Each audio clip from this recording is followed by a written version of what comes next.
교회 공동체와 함께하기 때문에 때로는 위기를 만났을 때 그 공동체가 붙들어주는 그 경험을 하는 사람이라고 말씀드렸습니다. 그리고 공동체를 통해서 따뜻한 사랑을 경험하는 사람이고 그 공동체와 동역하는 사람, 그 사람이 지혜롭게 인생을 살아가는 사람이라고 지난주에 말씀드렸습니다. 기억나시죠? 이번 주는 지혜로운 인생 세 번째 말씀인데요. 오늘은 개인적으로 지혜로운 인생을 어떻게 살아갈 것인가 전도자의 말씀을 통해서 함께 알아보기를 원하는데요. 전도자는 지금 물질과 그리고 성공에 관해서 말하면서 어떻게 살아가는 인생이 지혜로운 인생인지 그것을 말씀해 주고 있습니다. 첫 번째 전도자가 말씀하는 지혜로운 인생은 어떤 인생이냐면 이런 인생입니다. 같이 한번 읽어볼까요?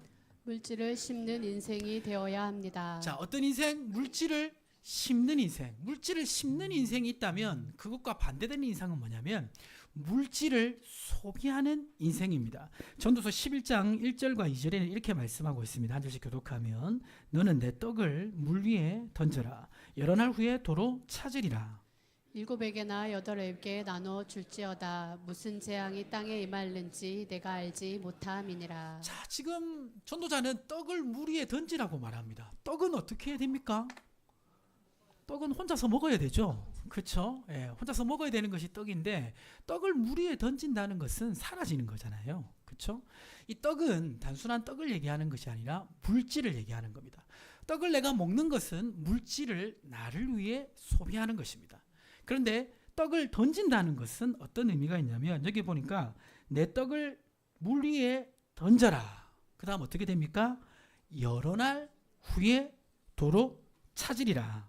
이 떡을 먹지 않고 던진다는 것은 미래의 어떤 시점을 위해서 지금 가지고 있는 재물을 쓰는 것이 아니라 준비하라는 그런 의미가 있습니다. 지금 당장 써버리지 않고 미래에 필요한 일을 위해서 그것을 저축하거나 투자하거나 해서 후에 사용하라는 그런 의미가 있습니다. 자, 물질을 지금 나를 위해서 쓰지 않고 나중을 위해서 그렇게 준비해야 되는 이유는 무엇입니까? 방금 읽었던 말씀처럼 여러 날 후에 도로 찾으리라. 지금 쓰지 않으면 나중에 그것을 쓸 수 있는 기회가 생긴다라고 말씀하고 있고, 그리고 2절에 보면 이렇게 얘기하고 있죠. 무슨 재앙이 땅에 임할는지 내가 알지 못함이니라. 나중에 어떤 인생의 위기가 찾아올 때 지금 쓰지 않고 준비해둔 물질이 그때 필요할 수 있다라는 의미입니다. 요새 가장 어려운 시간을 보내고 있는 직업을 가지신 분들이 누구냐면 자영업자들입니다. 그 중에서도 외식 사업을 하시는 분들이 가장 힘든 시간을 보내고 있습니다.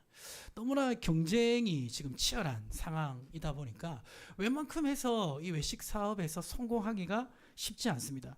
이렇게 사업을 일으킬 때는 열정적으로 일으키지만 막상 위기를 만나면 어떤 어려움이 있습니까?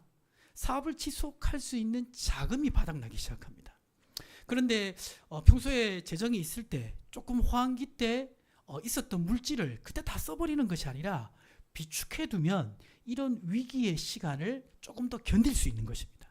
그리고 위기를 견디다 보면 또 기회가 생기기도 하는 것입니다. 그러니까 떡을 지금 먹지 않고 던지라는 것은 미래를 위해서 이렇게 물질을 준비하라는 의미가 있습니다. 건강도 마찬가지입니다. 우리가 살다 보면 건강의 위기를 겪을 때가 있습니다. 여러분 건강의 위기를 겪어보신 적 있으십니까? 있으신 분도 있으시고, 그렇죠? 우리 청년들은 많이 없을 수도 있습니다.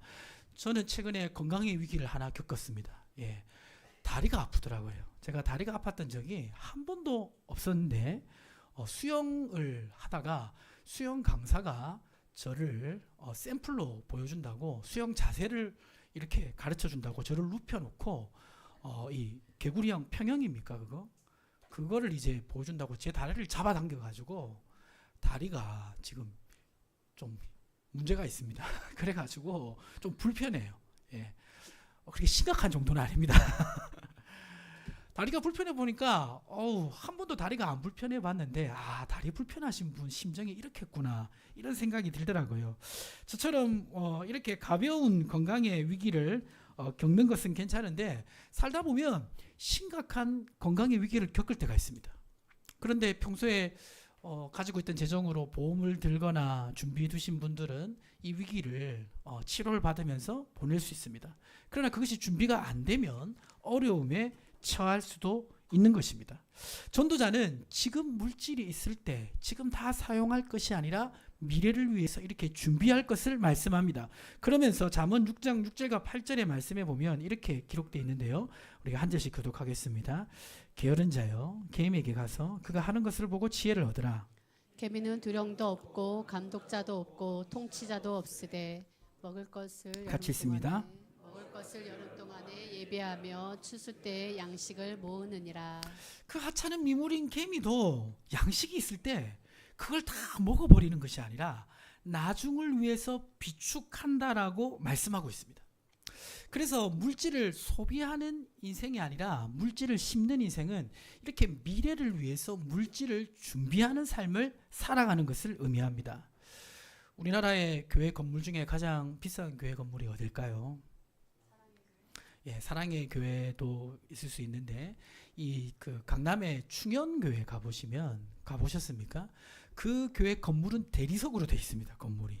예, 원래 이제 이 충현교회가 강북에 있었는데 강북에 있을 때 강남에 땅값이 오르기 전에 강북에 있다가 충현교회가 강남에 이전하고 나서 땅값이 올랐습니다. 그래서 지금 추정 가치는 한 1조 원 정도 된다는 그런 얘기가 있습니다. 이제 아주 부자 교회죠. 그 교회를 이제 일으키셨던 분이 김창인 목사님이란 분인데 이분이 이제 결혼하는 신혼부부에게 물질을 심는 삶을 조언하면서 이렇게 항상 조언하셨습니다. 부부가 이제 결혼을 해서 물질이 모이면 10분의 1은 하나님께 드리고 10분의 1은 부모님을 섬기는데 사용하고 그리고 10분의 2는 자녀들을 위해 저축하라고 그렇게 가르치셨습니다. 자녀들을 위해 10분의 1을 저축해야 되는 이유는 무엇입니까? 나중에 자녀들을 기르고 교육할 때 정말 그때 돈이 필요한데 그때 돈이 없으면 자녀를 제때 교육시키지 못하는 어려움에 처할 수 있는 것입니다.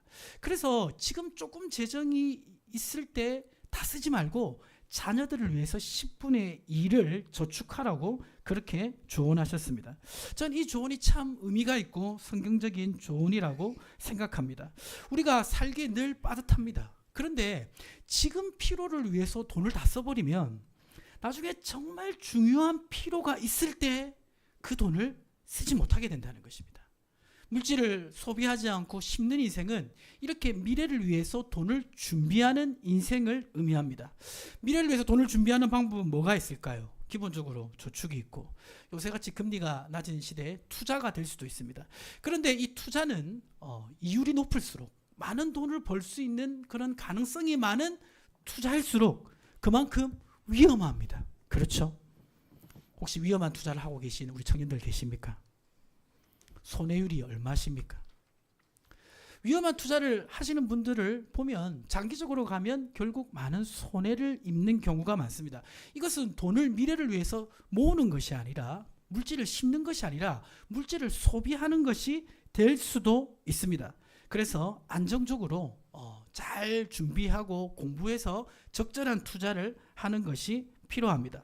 이것이 바로 물질을 소비하는 것이 아니라 심는 인생입니다. 그리고 물질을 심는 인생이라는 것은 자기를 위해서 미래의 재정을 준비하는 것뿐만 아니라 다른 의미도 있는데 전도서 11장 2절을 다시 한번 보겠습니다. 같이 한번 읽어볼까요?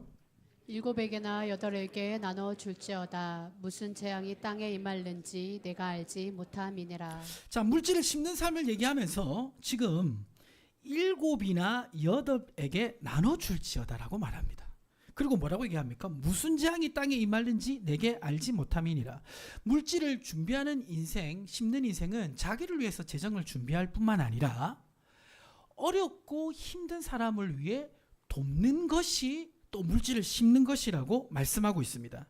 디모데전서 6장 18절 19절 이렇게 말씀하고 있습니다. 같이 한번 읽어볼까요? 선을 행하고 선한 사업을 많이 하고 나누어 주기를 좋아하며 너그러운 자가 되게 하라. 자기를 위하여 위에서 좋은 터를 쌓아 참된 생명을 취하는 것이니라. 자, 인간적인 계산으로는 계산이 안 나오지만 내가 가지고 있는 물질을 나를 위해 다 쓰는 게 아니라 연약한 이웃을 위해 쓰는 것이 장래 자신의 삶을 든든하게 만드는 것이라고 말씀하고 있습니다. 그리고 마태복음 5장 7절은 이렇게 얘기하고 있는데 우리 청년들만 한번 읽어볼까요? 긍휼히 여기는 자는 복이 있나니 그들이 긍휼히 여김을 받을 것임이요. 어렵고 힘든 자들을 위해서 긍휼한 마음으로 재정을 사용하는 삶을 살면 내가 어려움을 만났을 때 하나님의 긍휼을 받게 된다라고 말씀하고 있는 것입니다. 그러니까 미래를 위해서 나를 위해서만 재정을 준비하는 것이 물질을 심는 것이 아니라 어렵고 힘든 이들을 위해서 사용하는 것, 이것이 미래의 자신을 준비하는 것이라고 성경은 말씀하고 있는 것입니다. 이러한 삶을 살려면 사실은 쉽지가 않습니다. 왜 그렇습니까? 지금 내가 누리는 것들을 좀 포기하고 절제할 수 있어야 하기 때문입니다. 많은 분들이 지금 누리는 것이 최선의 삶이라고 생각합니다. 지금 많이 누리는 것이 행복한 인생이라고 말씀합니다. 그러나 예수님은 그렇게 말씀하지 않습니다. 누가복음 12장 15절을 우리 여성 성도님들만 한번 읽어보겠습니다. 그들에게 이르시되 삼가 모든 탐심을 물리치라. 사람의 생명이 그 소유에 넉넉한 데 있지 아니하니라 하시고. 예수님은 지금 소유가 넉넉한 것이 정말 생명력 있는 삶, 행복한 삶을 살아가는 조건이 아니라고 말씀합니다. 자, 그러면 소유가 넉넉한 게 아니라 어떤 삶을 살라는 의미입니까? 이것을 우리 밑에 글을 우리 한결 형제가 한번 읽어주세요. 우리가 생명력 있는 삶을 사는 것은 소유가 많음이 아니라 가지고 있는 소유를 어떤 방식으로 사용하는 데 있습니다. 우리가 가지고 있는 이 물질을 심는 방식으로 사는 삶, 그 삶이 정말 생명력이 있는 삶을 살아가는 것이라고 말씀하고 있는 것입니다. 이렇게 말하면 이렇게 대답하시는 분들이 있을지 모르겠습니다. 목사님, 심고 싶은데 심을 수 있는 게 없습니다. 이렇게 얘기하시는 분들이 있을 것입니다. 너무 작아서 심을 수 있는 게 없어요. 자, 심을 수 있는 게 없는 분일수록 어떻게 해야 될까요? 물질을 심는 삶의 방식을 추구하셔야 됩니다. 그래야 점점점 내 삶이 풍성해지기 때문입니다. 우리가 오해하는 것이 하나 있습니다. 그것이 뭐냐면 우리는 하나님께서 우리의 돈을 필요로 한다라고 생각하는 경향이 있습니다. 근데 여러분 오해하지 마십시오. 하나님은 여러분의 돈이 필요한 게 아닙니다. 반대로 여러분이 하나님이 공급해 주시는 물질이 필요한 사람들입니다. 맞지 않습니까?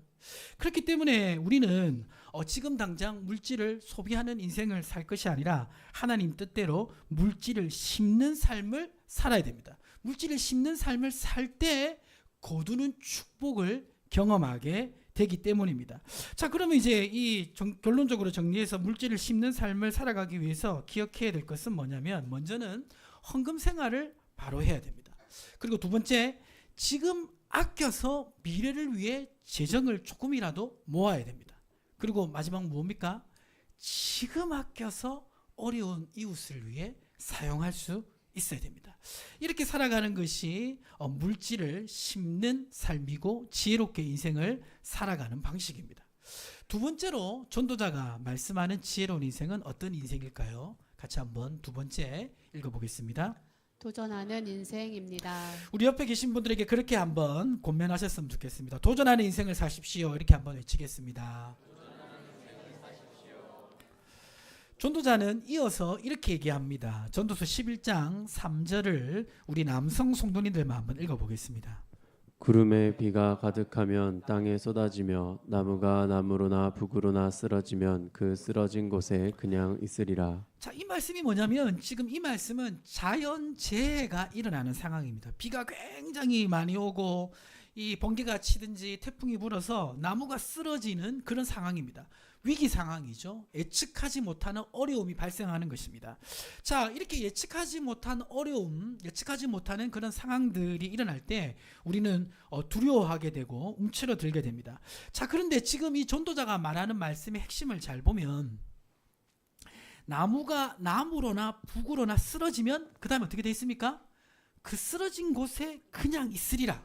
자, 이 얘기를 하는 이유가 뭐냐면 그 다음 말씀에 보시면 알 수가 있습니다. 전도서 11장 4절 말씀을 우리 김효진 집사님이 한번 읽어주세요. 풍세를 살펴보는 자는 파종하지 못할 것이요 구름만 바라보는 자는 거두지 못하리라. 자, 전도자가 지금 말하는 것은 뭐냐면 분명히 예상치 못한 위기가 있습니다. 어려운 환경이 오기도 합니다. 그런데 그 환경만 보고 두려워서 씨를 뿌리지 못하는 사람을 지금 얘기하고 있는 것입니다. 그 말은 뭐냐?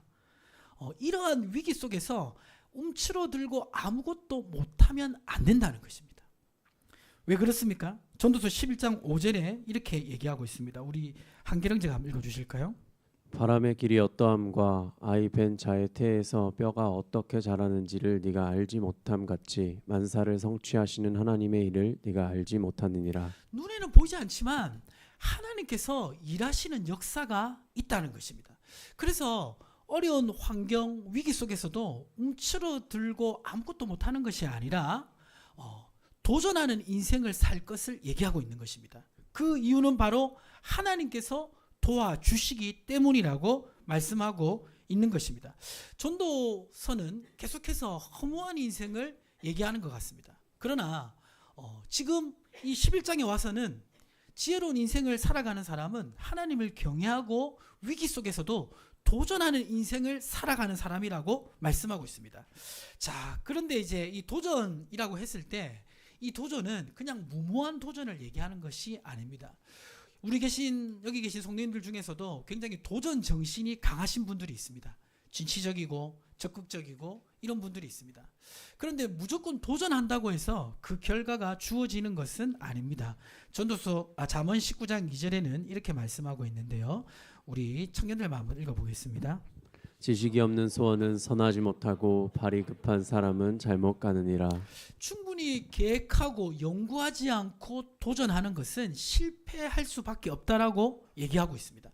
그래서 지금 전도서에서 말하는 이 도전은 그냥 막 도전하라는 그런 말이 아닙니다. 자, 그러면 우리가 충분히 준비하고 계획하고 연구해서 도전하면 그 도전에 대한 결과를 얻게 됩니까? 어떻습니까? 얻을 수도 있지만 얻지 못할 수도 있습니다. 우리 성도님들 중에서도 충분히 계획하고 준비하고 연구해서 어떤 일을 도전했지만 실패한 경험들이 있으실 겁니다. 전도서 9장 11절에는 이렇게 말씀하고 있습니다. 우리 한계령제가 한번 읽어주세요. 내가 다시 해 아래에서 보니 빠른 경주자들이라고 선착하는 것이 아니며 용사들이라고 전쟁에서 승리하는 것이 아니며 지혜자들이라고 음식물을 얻는 것도 아니며 명철자들이라고 재물을 얻는 것도 아니며 지식인들이라고 은총을 입는 것이 아니니 이는 시기와 기회는 그들 모두에게 임함이니라. 자, 빠른 경주자들이라 할지라도 용사들이라 할지라도 지혜자들이라 할지라도 명철자라 할지라도 인생을 꼭 성공하는 게 아니라고 얘기하고 있는 것입니다. 그러니까 준비되지 않고 도전하는 것은 반드시 실패하고 준비되었다 생각하고 유리한 상황에서 도전해도 인생은 꼭 결과가 그렇게 나오지 않을 수 있다는 것입니다. 이렇게 얘기하는 그 이유는 뭡니까? 결국 전도자가 말하고 싶은 것은 뭐냐면 잠언 21장 31절 말씀입니다. 우리 남성 성도님들 한번 읽어보겠습니다. 싸울 날을 위하여 마병을 예비하거니와 이김은 여호와께 있느니라. 내가 준비하고 도전하지만 결국 결과를 주시는 분은 누굽니까? 하나님께서 주신다는 것입니다. 그러니까 우리가 이 도전하는 인생을 살아도 결국 하나님이 도와주시지 않으시면 그 도전은 많은 준비에도 불구하고 실패할 수 있는 것이 인생입니다. 자, 이렇게 말하면 굉장히 우리가 위축될 수도 있고 그러면 도전하지 말라는 말인가 이렇게 생각할 수 있는데 그것이 아니고 정반대의 말을 해주고 싶은 것인데 전도서 9장 11절을 자세히 보시면 다시 보시면 경주자들이라고 해서 빠른 경주자들이라고 해서 반드시 1등하는 게 아니다. 그리고 용사들이라고 해서 승리하는 것도 아니다. 지혜자들이라고 해서 더 좋은 결과를 얻는 것도 아니다. 그 이유는 뭡니까? 이는 시기와 기회가 누구에게 임한다? 모두에게 임한다. 그 말은 내가 유리한 조건을 가지고 있지 않더라도 나에게도 기회가 주어질 수 있고 그 기회를 통해서 성과를 낼 수 있다는 것입니다. 인생의 기회는 내가 유리한 조건이 없어도 나에게 찾아올 수 있다는 것입니다. 아멘이십니까? 그래서 우리는 이것을 믿고 도전할 수 있어야 됩니다. 자, 그러면 어떤 사람에게 이러한 기회가 찾아온다는 것입니까? 시편 37편 4절과 6절에는 어떤 사람에게 이 인생의 기회가 주어지는지, 유력자가 아니고 용사가 아니고 지혜자가 아니라 할지라도 기회를 잡고 성공하는 사람이 어떤 사람인지 얘기하고 있습니다. 시편 37편 4절에서 6절 말씀을 한 절씩 교독하겠습니다. 또 여호와를 기뻐하라. 그가 내 마음의 소원을 내게 이루어 주시리로다.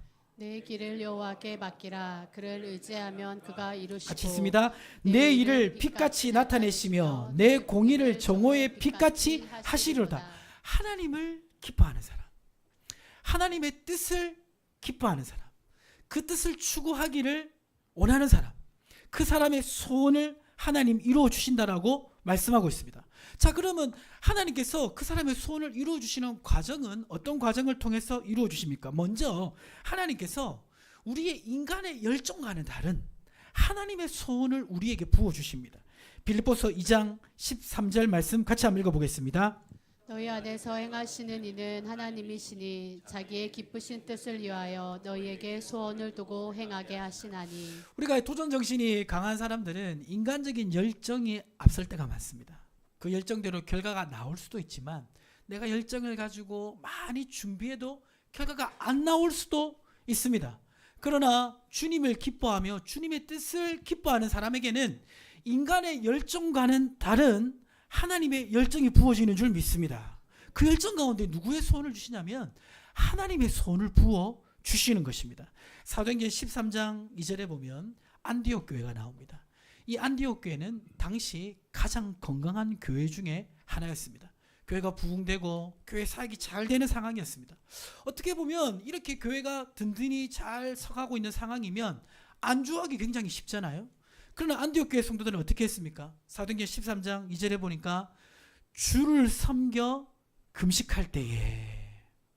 그러니까 지금 이 굉장히 좋은 상황에 안주하지 않고 그 상황에서 하나님께 집중했습니다. 하나님의 뜻에 집중했습니다. 그때 이 안디옥 교회에 누구의 소원이 부어졌습니까? 하나님의 소원이 부어졌죠. 그 소원이 뭡니까? 성령이 이르시되, 뒤에 같이 한번 읽어볼까요? 이를 위하여 바나바와 사울을 따로 세우라 하시니. 이미 안디옥 교회는 굉장히 성과를 내는 교회였습니다. 그러나 안디옥 교회는 그 안디옥에 머물러 있었고 예루살렘 교회도 예루살렘 밖으로 가지 못했습니다.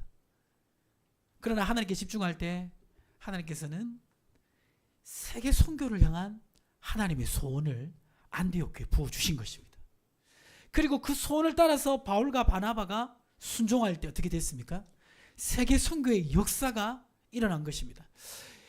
안디옥 교회도 그렇고 예루살렘 교회도 그렇고 세계 선교는 절대 자신들의 고정관념으로는 생각할 수 있는 게 아니었습니다.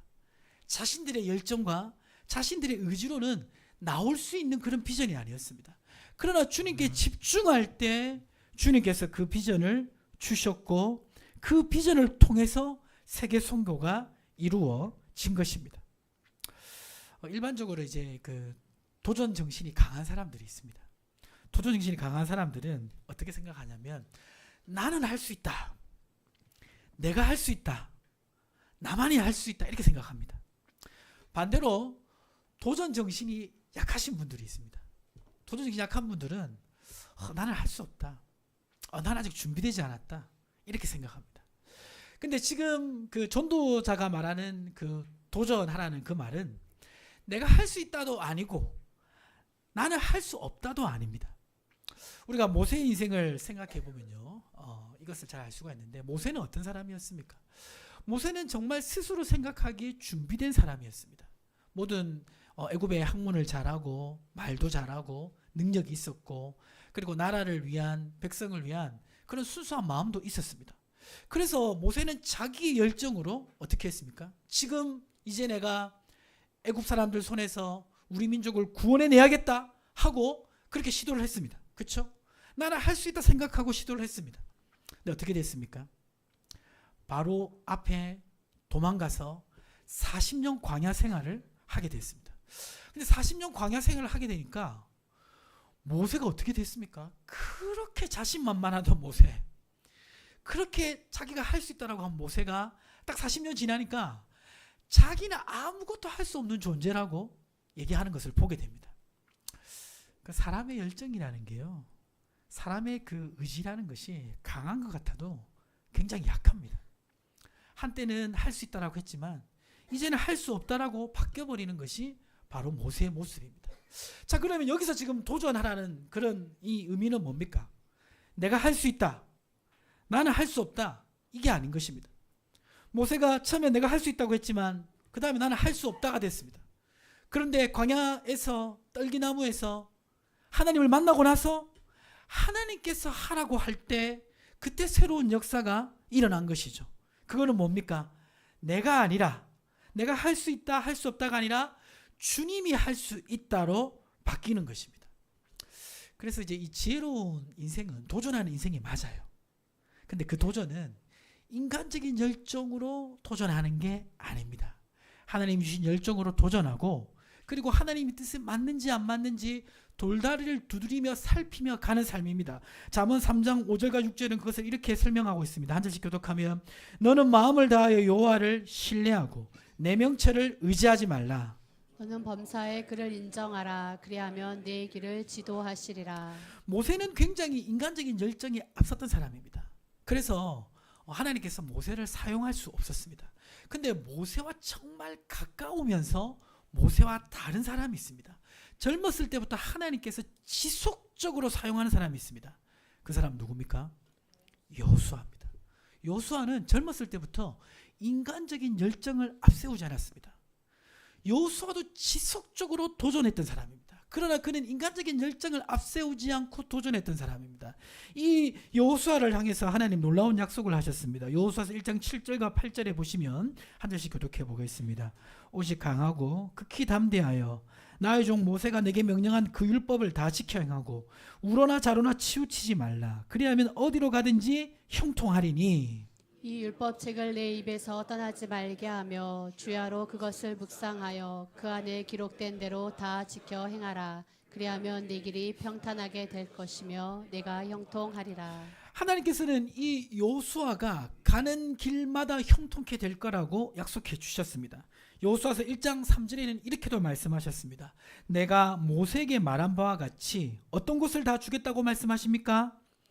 너희 발바닥으로 밟는 곳을 다 주겠다고 약속하셨습니다. 그 약속을 따라서 이 여호수아는 가나안 정복 전쟁을 시작합니다. 자, 그런데 이제 그 인간적으로 보고 세상적으로 보면 여호수아 군대가 절대 가나안 군대를 이길 수 있는 상황이 아니에요. 현실적인 판단을 보면 가나안 이 민족의 군대는 철기 문화를 가지고 있었고 훨씬 더 좋은 병거를 가지고 있었습니다. 여호수아 군대는 사실 물리적으로 생각하면 상대가 안 됐습니다. 그러나 하나님께서 주시는 도전 의식을 가지고 여호수아가 도전했을 때 어떻게 됐습니까? 여호수아는 아이성 전투 외에 한 번도 지지 않았습니다. 사실 성을 지키는 그 입장에서 보면 성을 공격하는 사람들은 성을 지키는 사람의 10배의 병력이 보통 필요합니다. 절대적으로 불리한 상황에 있었지만 여호수아가 하나님을 믿고 도전할 때 놀라운 역사가 일어난 것입니다. 오늘날 참 우리가 어려운 시대를 살아가고 있습니다. 그렇죠? 경제도 어렵다 얘기하고 모든 상황들이 다 어렵다라고 얘기하지 않습니까? 그러나 하나님의 사람은 이러한 상황 속에서도 도전하는 삶을 살아야 될 줄 믿습니다. 인간적인 열정이 아니라 하나님과 함께 도전할 때 만사를 성취하시는 하나님의 역사가 일어날 줄 믿습니다. 마지막으로 지혜로운 인생은 어떤 인생입니까? 우리 같이 한번 읽어보겠습니다. 주어진 일에 최선을 다하는 인생입니다. 앞에서 전도자는 도전하는 삶을 살 것을 말씀했습니다. 그러면서 전도서 11장 3절과 4절에 말씀을 보면 자연 환경에 예측하지 못하는 상황 속에서도 씨를 뿌리는 삶을 계속해서 살아야 된다라고 얘기합니다. 자, 그러면서 씨를 뿌리되 어떻게 뿌리라고 말하냐면 6절 보시면 이렇게 말씀합니다. 우리 김효진 집사님이 한번 읽어주세요. 너는 아침에 씨를 뿌리고 저녁에도 손을 놓지 말라. 이것이 잘 될는지 저것이 잘 될는지 혹 둘이 다 잘 될는지 알지 못함이니라. 자, 도전하는 삶을 사는데 지금 어떻게 살라고 하냐면 아침에도 씨를 뿌리고 저녁에도 뿌리라고 손을 놓지 말라고 말합니다. 자, 이 말씀을 잘못 오해하면 일도 하고 저 일도 하고 막 어떤 일들을 문어발식으로 하라 이 말이 아닙니다. 이 말씀은 도전하는 삶을 살되 지금 자기에게 주어진 일을 최선으로 다하는 것을 말씀하고 있는 것입니다. 우리가 그 주어진 일들을 최선으로 다하는 가운데 우리는 도전적인 삶을 살아야 됩니다. 고린도전서 4장 2절에 보면요, 이렇게 말씀하고 있습니다. 맡은 자들에게 구할 것은 무엇입니까? 충성입니다. 이것이 이제 교회에서만 충성하는 게 아니라 지금 내가 직장에서 나의 맡은 일에서 최선을 다하는 것을 의미합니다. 근데 이 최선을 다하는 것은 열심히 노력한다는 의미뿐만 아니라 탁월하게 일하는 것을 포함합니다. 잠언 22장 29절 우리 한길 형제가 한번 읽어주실까요? 네가 자기의 일에 능숙한 사람을 보았느냐? 이러한 사람은 왕 앞에 설 것이요 천한 자 앞에 서지 아니하리라. 자신의 일을 굉장히 잘 감당하는 것은 맡겨진 일을 그냥 잘 감당하는 것이 아니라 탁월하게 잘 감당하는 것을 이야기합니다. 탁월하게 잘 감당하기 위해서는 어떻게 해야 됩니까? 끊임없이 연구하고 개발하고 자신이 맡은 일들을 잘할 수 있도록 그렇게 노력하는 것들이 필요합니다. 아침에 씨를 뿌리고 저녁에도 손을 놓지 않는 것. 이 말씀을 생각해 볼 때 저는 우리 청년들 중에도 이런 분들이 있더라고요. 지금 자신이 하고 있는 일들을 열심히 일하고 또 좀 더 탁월한 삶을 살기 위해서 저녁에 공부도 하고 이렇게 자신이 맡은 일 속에서 끊임없이 탁월한 성과를 내기 위한 도전, 이러한 것들을 하는 삶이 지혜로운 삶이라고 말씀하고 있는 것입니다. 물론 이제 우리가 새로운 도전을 인생에서 하셔야 될 분들도 있습니다. 한 직업을 가져서 오랫동안 사시다가 어떤 정말 특별한 시기가 돼서 직종을 바꿔서 어떤 일을 도전하셔야 될 분들도 있습니다. 그러나 성경에서 일반적으로 말씀하고 있는 그러한 삶은 어떤 것입니까? 이미 나에게 주어진 그 역량을 개발하는 도전하는 삶을 추구할 것을 얘기하는 것입니다. 하나님께서는 우리에게 주신 그 달란트가 있습니다. 우리 인생을 이렇게 추적해 보면 우리 인생을 인도한 흐름이 있습니다.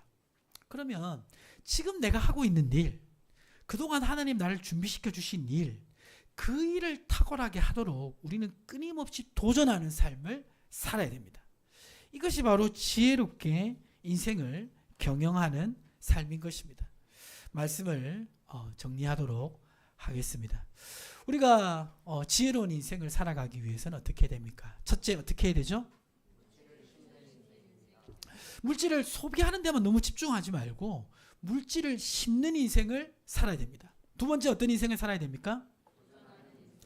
상황과 환경을 너무 두려워하지 말고 도전하는 인생을 살아야 됩니다. 세 번째, 어떤 인생을 살아야 됩니까? 정말 지금 하고 있는 일과 다른 일을 도전해야 될 때도 있지만 일반적으로는 지금 내가 하고 있는 일을 탁월하게 하도록 그렇게 도전하는 삶을 살아가는 것, 이것이 바로 지혜롭게 인생을 살아가는 삶인 것입니다. 오늘 말씀 기억하심으로 지혜로운 인생 살아가시는 우리 성도님들 되시기를 주님의 이름으로 축복합니다. 하나님 아버지, 우리는 날마다 우리의 인생을 경영하며 살아갑니다. 또 많은 선택을 하며 살아갑니다. 변화무쌍한 이 세상 가운데